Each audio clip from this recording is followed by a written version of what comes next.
अब चल रहे हैं विदर्भ देश में। वहां के राजा है भीष्मक, उनके पुत्र का नाम है रुक्मी और पुत्री का नाम है रुक्मणी। रुक्मणी जी ने जब से प्रेम तत्व को समझा, कृष्ण को पति मान लिया था। पिता से जाकर कहती है कि मुझे कृष्ण से विवाह करना है। कौन से पिता मना करेंगे? वो बड़े प्रसन्न हुए, लेकिन भाई को बात अच्छी नहीं लगी। तो रुक्मी ने कहा कि मैंने अपने मित्र शिशुपाल को वचन दिया है कि मैं अपनी बहन का विवाह उसी के साथ कराऊंगा, जैसे उसको विवाह करना है।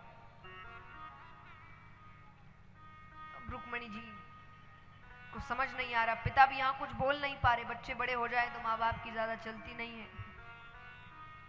तो उनको कुछ बोलने नहीं दिया जा रहा। तब रुक्मणी जी ने एक ब्राह्मण के हाथों पत्र भिजवाया, जिसमें भगवान के लिए लिखा है कि मैं आपसे विवाह करना चाहती हूं। अब या तो आप आइए, मुझे लेकर जाइए, वरना किसी और से तो मैं विवाह नहीं करने वाली। तो भगवान अपना स्वीकृति पत्र, अब देखिए इसमें दो चीजें हैं। हम सभी जानते हैं कि भगवान रुक्मणी जी को भगा कर ले गए थे। तो कई बार लोग बड़े उदाहरण देते हैं, मैंने पहले भी कहा, पहली चीज तो भगवान से बराबरी करनी नहीं, करनी तो पूरी करनी। फिर भगवान ने जितने कर्म के सारे करने हैं, गोवर्धन पर्वत उठाना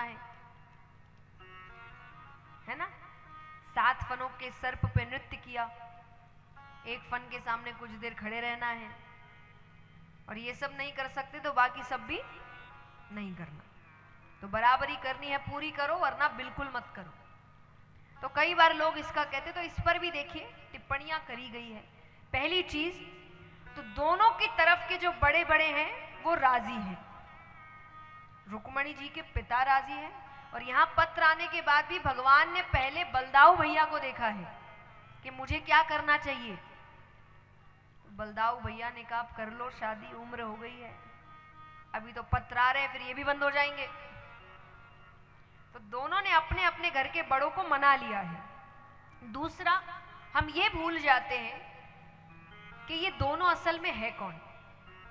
श्री कृष्ण किसका अवतार है? विष्णु भगवान। रुक्मणी जी किसका अवतार है? लक्ष्मी माता। श्री राम किसका अवतार है? विष्णु भगवान। सीता माता किसका अवतार है? ये दोनों पति पत्नी ही है। तो ये पत्नी का वार्निंग लेटर गया है कि शादी तो मैं आपसे ही करूंगी।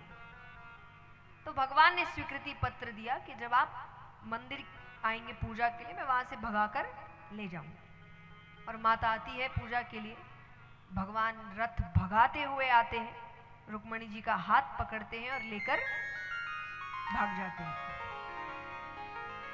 अब द्वारका पहुंचते हैं तो अंदर प्रवेश कर रहे हैं। बलदाऊ भैया ने कहा, अभी सिर्फ भागे हो, शादी नहीं हुई, पहले शादी करनी पड़ेगी।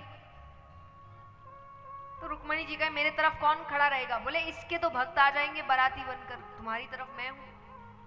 तो बलदाऊ भैया रुक्मणी जी की तरफ खड़े रहते हैं, लड़की वाले बनते हैं।